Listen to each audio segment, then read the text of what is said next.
Okay, welcome everybody. As I just mentioned, off the air, this is the second to last shir of this particular series of shirim. Again, with the debates between the sages of Rabbi Yehoshua ben Hanan, the sages of Athens and Rabbi Yehoshua ben Hananya.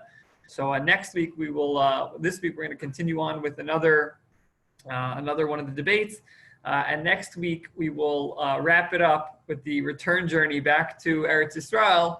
And to the Caesar who sent, again, if you remember all the way back, who sent Rabbi Yehoshua ben Hananya on this trip. So that's for next week. And then more details again about the upcoming series, which will begin the following Wednesday next week. Okay, so we left off discussing. Again, the last debate was about the knives and about the field of knives and how does one harvest the field of knives. So after Rabbi Yehoshua ben Hananya defeated the sages of Athens in that debate, they pitched another debate, and it's actually a little bit thematic. This debate and actually the next one as well. But they said as follows. Okay, so after that debate, Aisu loy trei beye. They brought him two eggs. Again, two eggs. Hi, and they said to him, Amrulay, they said to him, Hi dezagda ukamti, vehe dezagda chivarti. So the question they asked was as follows. Which of the eggs, again, they had two identical eggs, two identical chicken eggs. And they said, anyone just signed on? Let's wait for, I see, Axel's about to connecting to audio. So he mentioned to me that he was going to be coming. So I'm going to wait for his audio just to connect.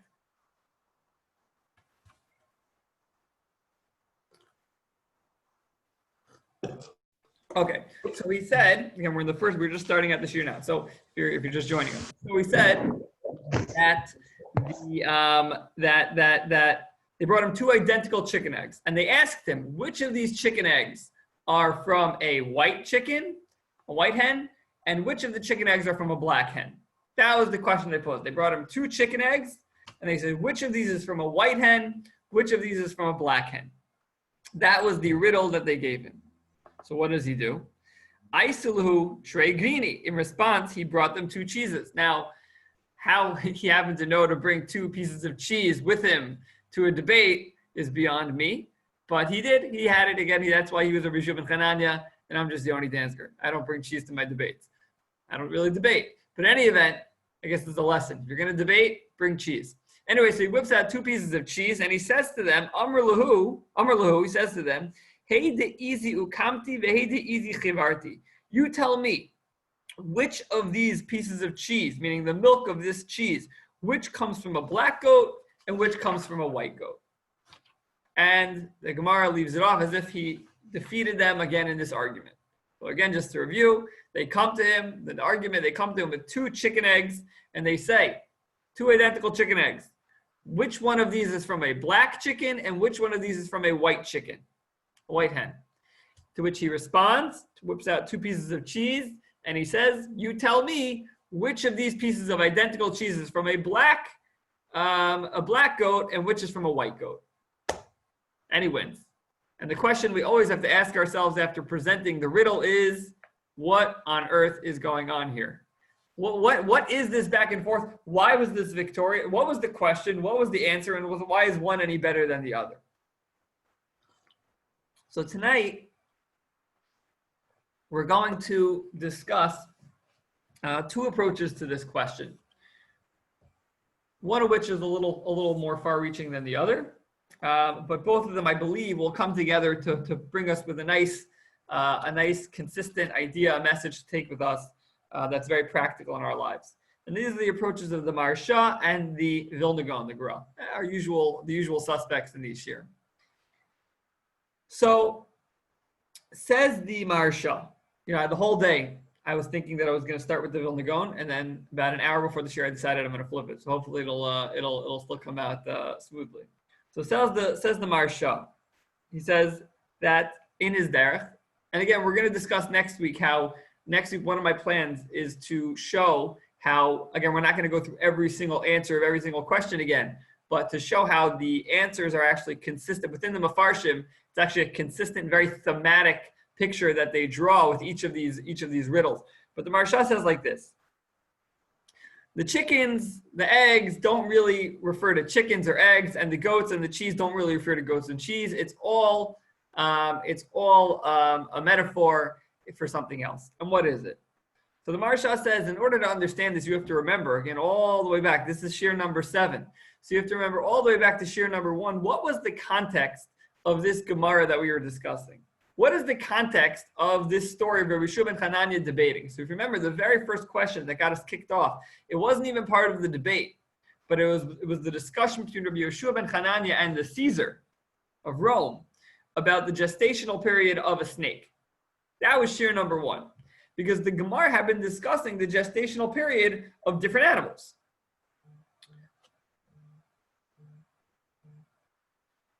The Gemara had been discussing the gestational period of different animals. So the Maharsha explains that the Gemara had told us that the gestational period of a chicken, how long it takes a chicken from start to finish to lay an egg, is 21 days. 21 days. And what the Athenians were getting at by holding up these two chickens, they were saying as follows. On the Jewish calendar, there are two very, very distinct sets of 21 days. We have the 21 days from Rosh Hashanah through Shmini Atzeres. Again, Rosh Hashanah is Aleph, Yom Kippur is Yud of Tishrei, and then Shmini Atzeres starts on day 15 and goes through day 21. Okay, plus the end of Sukkot. Okay, 21 days.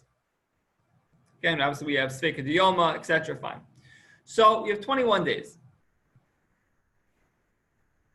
And then additionally, later in the year, we have another set of 21 days, and that is the 3 weeks. The 3 weeks, the Bein HaMetzarim from Shavasar B'Tammuz, when the walls of Yerushalayim were breached, until Tisha B'Av, when the Beis HaMikdash was ultimately destroyed, 3 weeks, 21 days. One set of 21 days, as we know, is filled with light. Rosh Hashanah, where we crown HaKadosh Baruch Hu as the king. We coronate the Melech. Yom Kippur, where our sins get wiped away. Again, the Gemara tells us, the Mishnah Maseches Taanis tells us that Yom Kippur is one of the happiest days of the year. That and Tu B'Av. Why Yom Kippur? Because our sins get wiped away. Beautiful, wonderful, purity. Then we have Sukkot. Zman Simchaseinu. Wonderful. We know, comes Shmini Atzeres, Hashem says, Kasha Elai Predaschem. Stay with me one more day because this entire experience of these 21 days have been so fantastic. Just give me one more day. What a period of light. 3 weeks, 21 days of light. But later in the year, or I guess earlier in the year, depending on your perspective, which month you're starting from, we have the 3 weeks, which we know, Mishenichnas Av, Mematin B'Simcha, when Av comes, we lessen our level of Simcha, right? We know the 3 weeks has restrictions, starting from Shavasar B'Tammuz, listening to music, getting haircuts, shaving, laundering, and then as you get to the 9 days, laundering clothing. The week of Tisha B'Av gets even more strict. Tisha B'Av itself, a time of Hester Panim, of hiddenness, right? A time of where Kadosh Baruch Hu cannot be seen, Kavyachol, and a time where we feel so low and so empty. Sasam Tfilasi, Hashem's not even listening to our tfilos on that day. The lowest point of the year. 2 sets of 21 days, 2 chickens, right? 2 eggs. Eggs, 21 days, that's the reference. Identical. What are they trying to say? Again, the theme that we've been saying all along with the Yevanim, with the Greeks, and that is, there was really 2 messages they were trying to convey. Message number 1 was a similar message, a consistent message with what we've been talking about until now, and that is the message of chaos, the message of randomness that the Greeks believed, as we spoke about at length last week, against what we believe, that we believe there's an idea of hashkacha, that Hashem is guiding the world, right? And that helps us with the answers of why do bad things happen to good people, etc. But we believe that there's some sort of guide to the world, there's some sort of plan.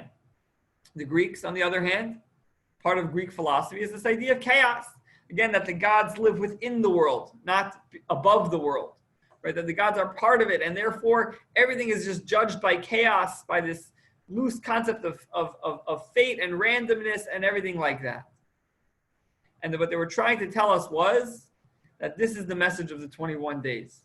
This was the message of, you think you have 21 days. Look, 21, look, there's no difference between light and darkness. That was the message they were trying to convey. There's no difference. You would think, God's all good and the world has a plan. So make there have more days of good than days of bad. How could it be there exactly 21? It must be that there is no rhyme, there is no reason.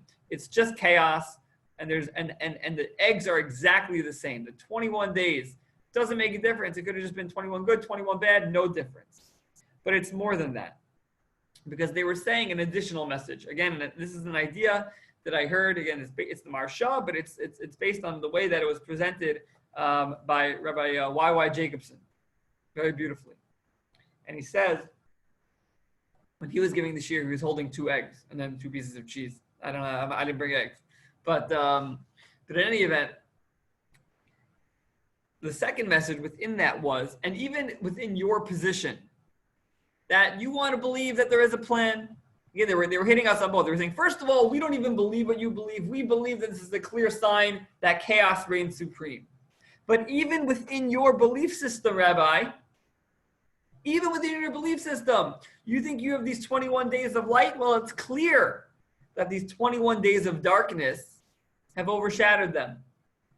It's clear. It's not a coincidence. Ironically, within your thoughts process, 21, the eggs are exactly the same, because the eggs of darkness, the 21 days of darkness, have overshadowed your relationship with God. Yes, ideally, in the ideal sense, the Yomim Noraim is supposed to be a time where you reconnect with God.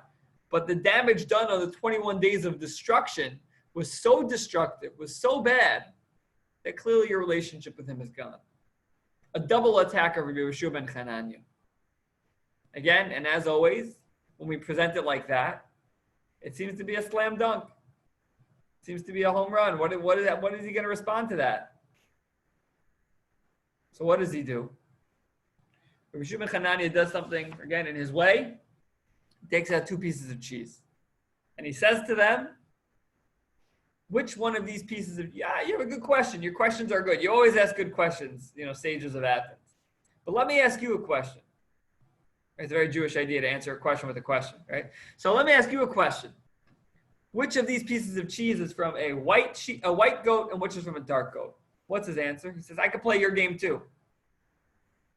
You want to talk about eggs? Eggs mean something else. I'll also make a reference. Goats. Where do we see goats in the Torah? Where do we see goats, especially 2 goats? A goat of light and a goat of darkness. Where in Jewish theology do we see that? So we see it by the avoda on the Yom Kippurim.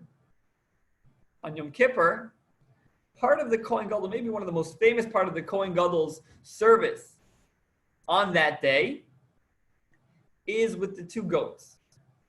The scapegoat, right? We know there are 2 goats. The goats are brought and they are identical, right? The Gemara tells us, the Mishnah really tells us that these goats are supposed to be identical. Taken exactly the same goat, twins, whatever, identical goats, this should be the same color, the same shape, the same size, the same weight, everything. We know the Kohen Gadol takes one, he puts his hand in the basket, takes out one piece, and he says, this goat has a piece of, used to be paper, then it was gold, that says Lashem. This is going to be the goat that goes to the Kodesh HaKadoshim, to Hashem. It's going to be sacrificed and its blood is going to be sprinkled in the Kodesh HaKadoshim. And this goat, the other one, La'azazel. What's La'azazel? La'azazel is, it's going to be thrown off the cliff with Israel's sins. We're going to get into that in just a minute. But what do we see? 2 identical goats.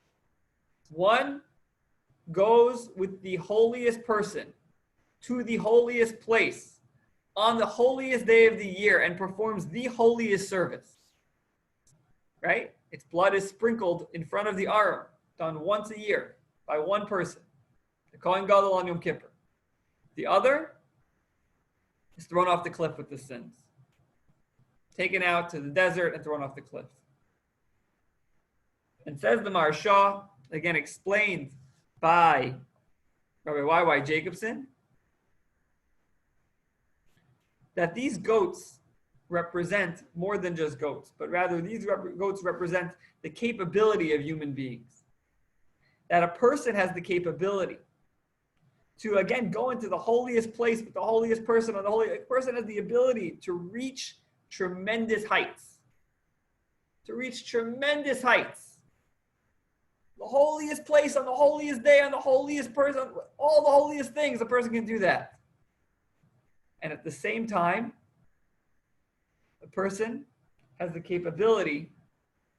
The second goat, the goat that's thrown off the cliff, represents the darkness of mankind, the lowliness of mankind, the ability for human beings to throw off the yoke of heaven and sin, to run away, to peel off that yoke and to run away from their creator, not just between man and God, but between man and man, human and human, people between them.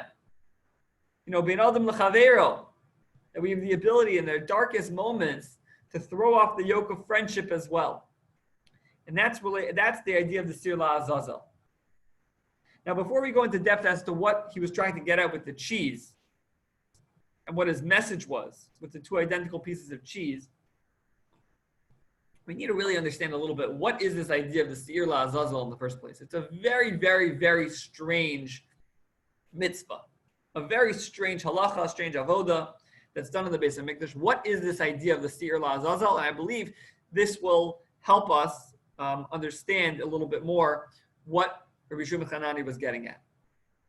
The Gemara in Yuma tells us that the Sir La'azazel is an example of, we know that mitzvos are generally divided into two categories. Again, there are a bunch of different categories you can divide mitzvos into, but when we say there are mishpatim and there are chukim, a mishpat is a halacha that we understand the rationale behind. Do not kill.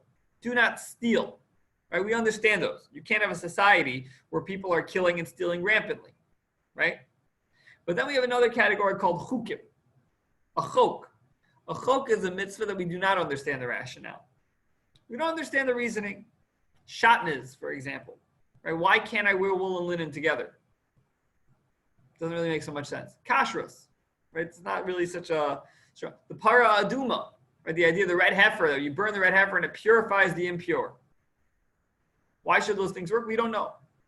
And similarly, the Sir La'azazel, the scapegoat that's thrown off the cliff, that's another one of these chukim. In truth, though, the Rav Soloveitchik, and we're going to rely heavily on Rav Soloveitchik tonight, Rav Soloveitchik does point out that every single mishpat, logical, rational mitzvah, also has an aspect of chok to it as well.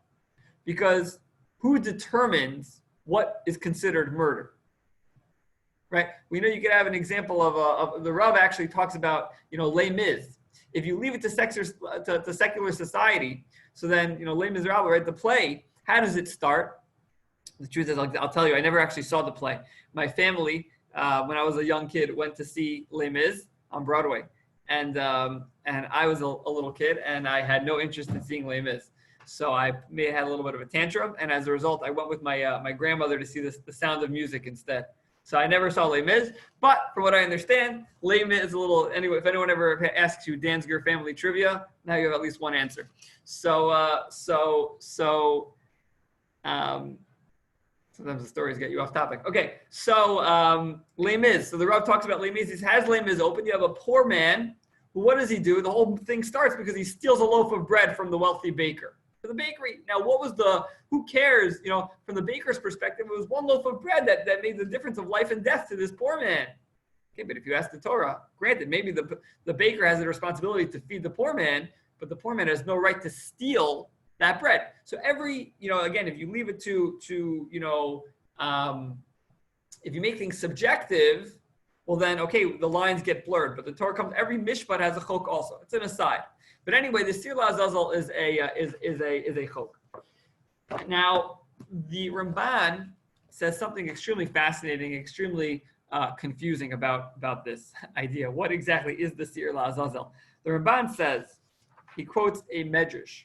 This medrash is in the Pirkei de Rabbi Elazar, and the Pirkei de Rabbi Elazar says that I'll read the translation. It says the Samach Mem I'm not going to say the name. We're not supposed to say the name. That there's the evil angel, the Malach HaMaves, the Yetzer Hara, has a name. And his name is Samach Mem Aleph Lamed. Pronounced, but Samach Mem, we say. So the Samach Mem says to Hashem, Master of the world, upon all the idolaters, you have given me control. Upon Israel, you don't give me any control. So he complained to him, you give me control over the rest of the world, but not on Israel. So Hashem says to him, this is the Medrash, you have control over them on Yom Kippur. If they have a sin, then you have control over them. And if they do not have sin, you have no control over them. And that, this is the Medrash says, and that is why on Yom Kippur, they would give the Samach Mem a bribe. They would bribe him. How? So as not to cancel their sacrifice, that's why they would throw the goat la'azazel. The lot of God, the Sir la'Hashem, is the burnt offering, and the Sir la'azazel is the goat sin offering, and all the sins go to the Samach Mem. And therefore, once he receives his bribe, once the Samach Mem, you throw the goat off the cliff as part of the Yom Kippur service. So he goes to Hashem and he says, Master of the world, you have one people on earth who are like the ministering angels in heaven. Just as the ministering angels are barefoot, so Israel is barefoot on Yom Kippur. Just as the ministering angels neither eat nor drink, so Israel does not eat or drink on Yom Kippur. Just as the ministering angels cannot bend, so Israel stands all of Yom Kippur. Just as the ministering angels peace serves as an intermediary between them, so Israel peace serves as an intermediary between them on Yom Kippur. Just as the ministering angels are free of all sin, so Israel is free of all sin on Yom Kippur. God hears the testimony of Israel from their accuser. He atones for the altar and the temple of the priests and the entire congregation. So according to the Medrash, the Pirkei de Rabbi Elazar, this is what the Sir la'azazel is about. It's a bribe to the Yetzer Hara, to the accuser, to the Satan, so as not to accuse us on Yom Kippur. Now, this is a very, very complicated idea because we know that in other religions, namely Christianity, Satan there's a theological dichotomy where you have God on the one side and Satan on the other side, and they battle with each other. And one needs to. So it's once we get into the idea of giving a bribe, of sacrificing, we know there's explicitly in the Torah that one is not allowed to sacrifice to anyone else other than Hashem. So what on earth is going on here? How can the Ramban, how can the Pirkei de Rabbi Elazar, this Medrash, how can it say this? So the Ramban explains, and again, this is a classic idea of the Ramban for another time. But the Ramban explains that in truth, evil exists in the world, not in its own, not inherently, but as in service of Hashem, as it were. And in truth, the Rambam, Maimonides, already talks about this, and he says that the way Avodah Zarah, idol worship, began was because there are certain kochos in the world, but again, there's nuance. I'm not going to, leave the Rambam out of this. The Ramban explains that there are certain kochos in the world. There are certain spirits, certain powers in the world that are under God's auspices, but God gives a certain, level of power, not authority, not authority, but power. And idol worship began when people started worshiping these powers as opposed to the ultimate authority, which is God. But if one truly understands, so you understand that God is ultimately in charge, and then God gives power to his servants, namely these spiritual forces.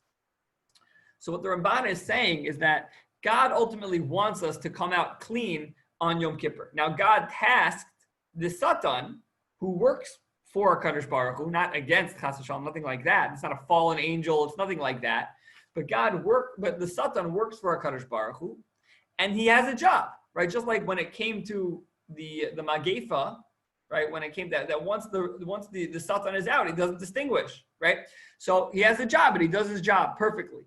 So Hashem says, I want you to give a bribe to this servant of mine so that he doesn't do his job properly.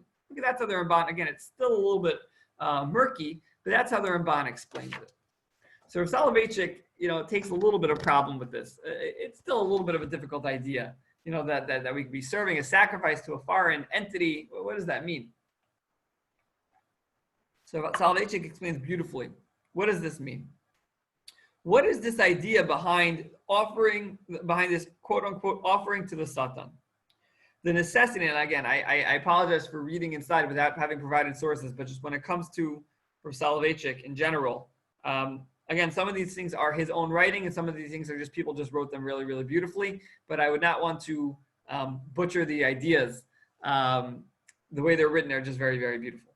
So the necessity for offer, again, this is just to know where I'm reading from. This is the Mesoras Harav Chumash. Again, the Salvation. It's a collection of all of the Rav's works into, whenever it relates to a pasuk, they put it by that pasuk. And this is from Parshas Achremos, discussing the Avodah of Yom Kippur. So the Rav writes, the necessity for offering sacrifices as a means of atonement is not limited to that of the Beis HaMikdash, not limited to when the Beis HaMikdash was in existence. Even nowadays, one must offer sacrifices. Today, these sacrifices are known as Yisurin, as suffering.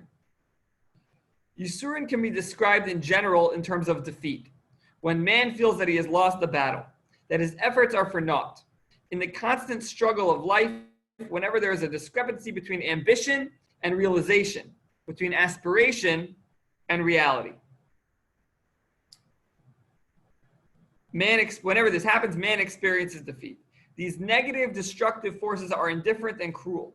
Man suffers, loses, feels frustrated and lonely. The feelings of sorrow, of disappointment, of frustration that man endures are often for the sake of petty human cupidity, financial covetousness, and the craving of honor. This terrible feeling of alienation and loneliness are due to the pursuit of futile vanities. These involuntary defeats that are imposed upon man are represented by the Seir LaAzazel. When man regrets all those sacrifices offered to Satan, when he repents on Yom Kippur, God will accept the Yisurin as atonement, and even though the suffering itself is experienced through the pursuit of futility as a sacrifice to Satan, rather than offering of God. So what we're doing by throwing the Seir LaAzazel off is not to say that we sacrifice to him, but show that we regret all of the sacrifices that we made to the Satan. Namely, all of that feelings of those Yisurin that we had when the human existence, which is riddled with disappointments and frustration, that is the Yisurin of the human condition, and that is the sacrifice that is brought to the Azazel. So in other words, again, the Azazel is working for HaKadosh Baruch Hu, as it were, and we sacrificed him throughout the year, and we need to do tshuva for that, for those times when we serve him, as it were. So the Rav explains, in truth, he says that the idea of throwing off the Seir LaAzazel is really, again, the greatest representation of the human condition.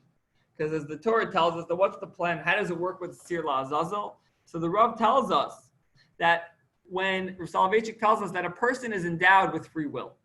With free will, we have choice to do mitzvahs and to sin, but we know, as we discussed in previous weeks, again, the idea of build me a house in the sky, that man naturally tends to sink towards the earth.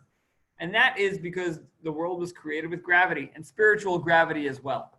But we have the ability to rise. We have the ability to grow. We have the ability to thrive. And what we do when we throw the Azazel off the cliff, when the Ish Iti, when the man throws the Azazel off the cliff, the Torah tells us that it rolls down the cliff until it breaks apart even before it reaches the ground. And he says that is the idea. Again, this what better way to discuss, to explain this force of gravity when it comes to the human experience, and that is that if we throw off that human, the sinning sense of us, which just brings us down lower and lower until it destroys us before we even reach the bottom. And that's what we're getting rid of with the Seir LaAzazel. Okay, so that's a little bit idea of the Seir LaAzazel. But now back to our idea. What's with the cheese? So we understand the two goats. One goes to the Kodesh HaKodashim, and one is LaAzazel. Again, we understand it like the Ramban, like Rav Soloveitchik. Fine. But what's with the cheese? Because this is a pretty dark picture, right? That's what he's saying. So what's he getting at, and how does this respond to the eggs? So Rabbi Yehoshua explains that both of these goats, one goat that's filled with light, that goes into the holiest place, the holiest time, the holiest person, one hand. The other hand, this dark, gravity-stricken, filled with sin, the human condition, on the other hand. But both of these goats produce light cheese. Both of these goats produce milk. They produce cheese. Light cheese. Beautiful cheese. What's the idea? The idea is that there can be, yes, you're right. In Jewish history, there are light times in the calendar. There are light times and there are dark times. But just as there's a light goat and a dark goat, and they both produce cheese, the message is that out of darkness always does come light. Just as out of light comes light. That's obvious. Certainly we know that through the Kodesh Kodashim, through the goat going into the Kodesh Kodashim, there's a positive effect on the world. There's a positive effect. Certainly we see it clearly. But there's also a positive effect when the Sir La'azazel goes off the cliff. Because we know that when they take the goat out, there's a Lashon Zahoris. There's a red string that's tied in a couple places. It's tied between the horns of the goat, and it's tied in the Beis HaMikdash itself. And when the goat is thrown off the cliff, if it was done properly, and Bnei Yisrael does teshuvah, the string turns white. The service was received. And out of darkness comes light. Chazal teach us that b'makom shebalei tshuvim omdim tzadikim gemurim einam omdim. That in the place where the Baal Tshuva, one who does true repentance, the place where the Baal Tshuva stands, even the greatest, most righteous individual doesn't stand, can't stand. The greatest the Baal Tshuva, a true Baal Tshuva, is greater than the greatest tzaddik, someone who never sinned in their life. You could have someone who grew up completely unaffiliated, someone who had nothing to do with Judaism, and he could be on a place higher than a person who has never touched sin in their life. How could that be? So I once heard an amazing idea from Rabbi Waxman. Again, I quoted him last week, quoted him again this week. And he said, with this idea, that where do we see this idea? Where do we learn this idea? Well, one idea we learn from is that from the story of Yehuda and Tamar. Again, Yehuda, the son of Yaakov, and Tamar, who was his daughter-in-law. Yehuda gave his son, married this woman Tamar, and he died. He did bad and evil in the eyes of Hashem, and he died. Then Tamar married in a form of pre-biblical Yibum, pre-Torah Yibum. She married the other son died. And then Yehuda, really, she was stuck waiting for the youngest son, Shelah, and Yehuda had no intention to really give her Shelah, told her to wait. Now she knew somehow that she was destined to bear the lineage of this family. What did she do? She dressed as a harlot, went on the crossroads, met up with Yehuda himself, who was her father-in-law, and again, in a confusing, we're not going to go into the what is going on there, but Yehuda pays her for her services. They're together, and from that union, she conceives. A few months later, the word gets out, Yehuda, your daughter-in-law, who's supposed to be waiting for your youngest son to grow up, is pregnant. She should be burned at the stake. Yehuda says, okay. Now, in the meantime, when they were together, Yehuda had given her, as part of her payment, Yehuda had given her a signet ring and a cloak. And, Yehuda was going around to give it back to pay her and everything like that, whatever. Bottom line is that she sends a message that only he'll understand. As she's about to be burnt at the stake, she says, whoever these things belong to, this is who it is. And Yehuda finally chapped. He realized what happened. Now we learn a couple things from this Gemara. First of all, we learn the Gemara tells us that better to be burned at the stake than to embarrass someone publicly. She could have easily have said, Yehuda, this is your stuff. You're the father. But she didn't. She remained silent. That's number one. But Yehuda could have remained silent too. He would have had a guilty conscience, but he could have remained silent. But what does he say? He says, Tzadka mimeni. Tzadka mimeni, she is correct. She is righteous from me. And he owns up to it. And we know from that union came the sons Peretz and Zerach, and we know Zerach, and from them came David HaMelech, and ultimately the line of Mashiach. And at that point, when Yehuda says, Tzadka mimeni, a bas kol, a heavenly voice came out from Hashem and says that I orchestrated this entire event so that the line of Mashiach would be born. Wow. This whole parsha is just the line of Mashiach should be born. What's the idea? That when a person owns up to their sins, when a person does teshuvah, not only does it erase the sin, but it makes the sin itself as part of the process of growth. I could not have gotten to where I am today if I didn't do those sins and then did teshuvah for them. So in a sense, the person who does teshuvah has a longer list of mitzvahs because these sins turn into mitzvahs themselves because it becomes part of the derech, part of the track to get them to where they need to be. Without the sin of Yehuda and Tamar, there would not have been a Mashiach. But that only came about because of the teshuvah, only because of the repentance. Out of every part of darkness, every darkness sheds light. The white goat, the dark goat, they both produce the same light cheese. And that's the message he was giving them. Yeah, you want to say there's chaos. You want to say, 21 days of darkness, 21 days of light. What's the difference? No, I'll tell you. Yeah, we see the 21 days of light as sources of light. But I'll tell you, even the 21 days of darkness is a source of light. How could that be? Well, we know. One of the reasons why we don't say Tachnun on the afternoon of Tisha B'Av is we believe that the seed of Mashiach is born on Tisha B'Av, whatever that means.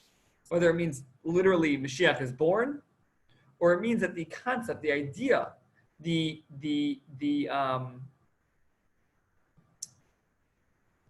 nechama, the comfort is born on that day. Out of that darkness comes the light. And that's what he was telling them. That's what he was telling them. That you want to see chaos? I don't see chaos. Through darkness, there's light too. Not a contradiction. It's not a stira. It's not a random, randomness. It's gufa. It's exactly the opposite. Out of darkness always comes light. And that was the message of the goats. The Seir La'azazel, the darkest goat, the one that gets thrown off the cliff, how different could it be from its brother that goes into the Kodesh Kodashim? You're right. In practice, they're very different. But in effect, in what they can do and what they can accomplish, ultimately, it's the same goal. It's all light. That's how the Maharsha explains it. Unbelievable explanation. Really, really unbelievable. But I want to take it a step further. And that's what the Vilna Gaon. The Vilna Gaon takes this Gemara as well and says, no, you know what? I'm not going to get so esoteric. It really is talking about eggs. It really is talking about eggs. But not necessarily the eggs that we're talking about. It's talking about a different set of eggs. Perhaps, if we're getting all biological, maybe, I guess in this case it would be 2 eggs. But it's talking about eggs in Jewish history. What are the eggs in Jewish history? It's talking about the famous idea that we know that when Rivka, Imenu, was pregnant, she wasn't pregnant originally. Originally she was an Akara, she was barren.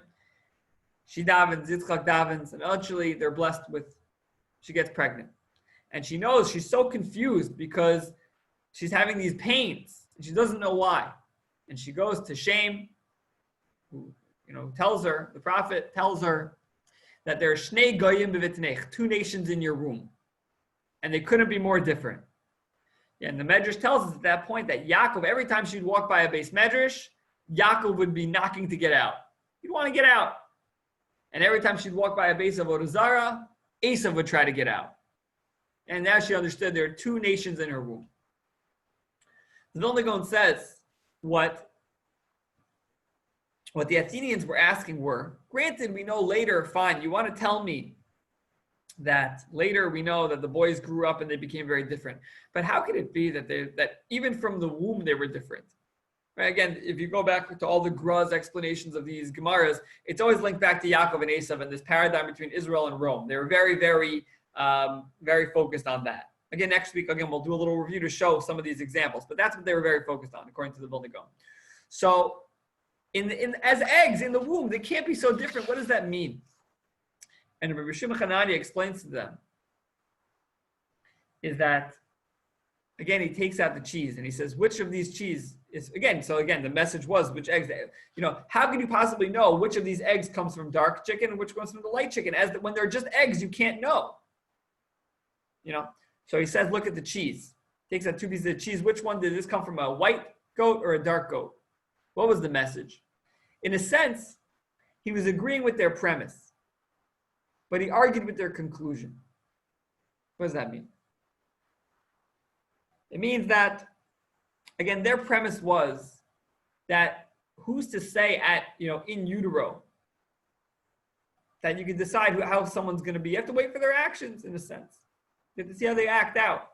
So he says, meaning basically their premise was that it's an impossible medrash. So what he was explaining to them was, look at the goats on Yom Kippur. And this is the idea I heard from Rabbi Menachem Penner, the dean of Reitz, that on Yom Kippur you have two goats. Again, we pointed out before, they are identical. Same size, same color, everything the same. But they end up a little bit of a different approach than what we said before. But their ending could not be any different.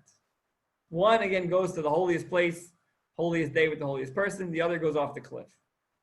What was the determining factor? In a sense, in this case, it was the lottery.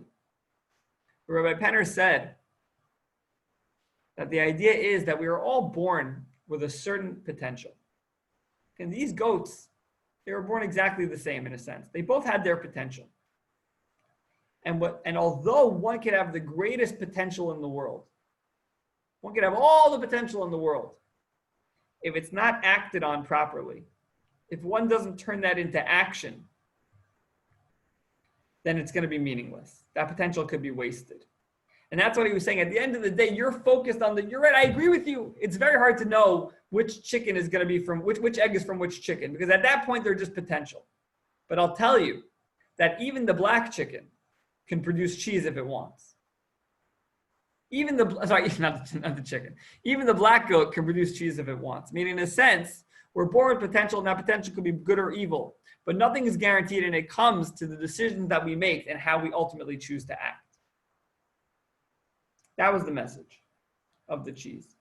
And I think, although, again, I was going to stop with the first message, but I wanted the second one as well, because I think it's an important idea too, to recognize that very often, Baruch Hashem gives us certain traits, gives us certain talents, and we could always take it in different directions. A person could use we know that the Gemara in Shabbos tells us that if a person is born under the star of Mars, they could either be, which is the star of blood in a sense, they could either be a murderer, or they can be a shochet, they could be a moel, right? Someone who does mitzvahs that involve blood.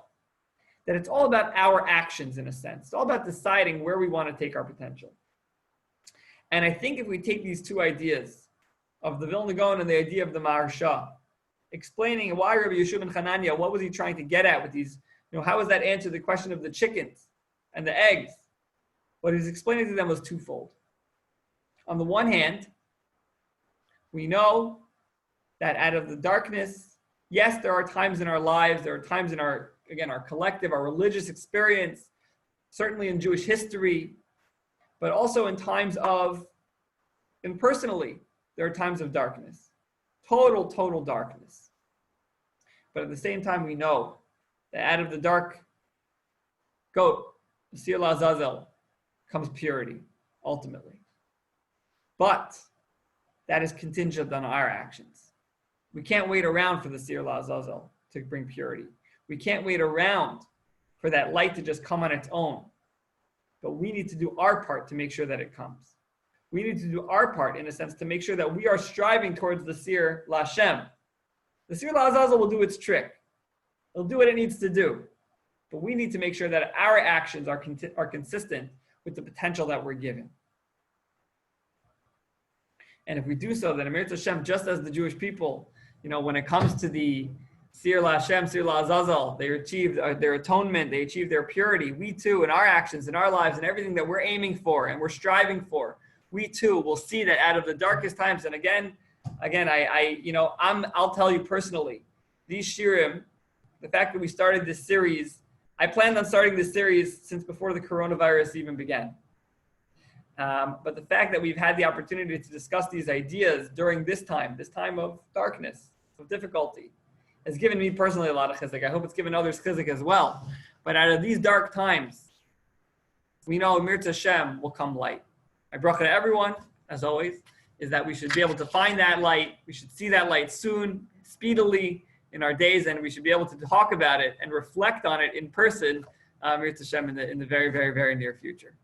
Okay, shkoyach everybody. Again, next week is the last week of this series, and I'll give more details about what we're going to be doing afterwards in the upcoming shirim on the Wednesday night shirim. Okay, so shkoyach everybody. We're going to hold here for tonight, and I will see everybody hopefully before next week, but certainly if you're able to make it next week as well. Rabbi, did you give yesterday the graphics on the Gemara that we're learning?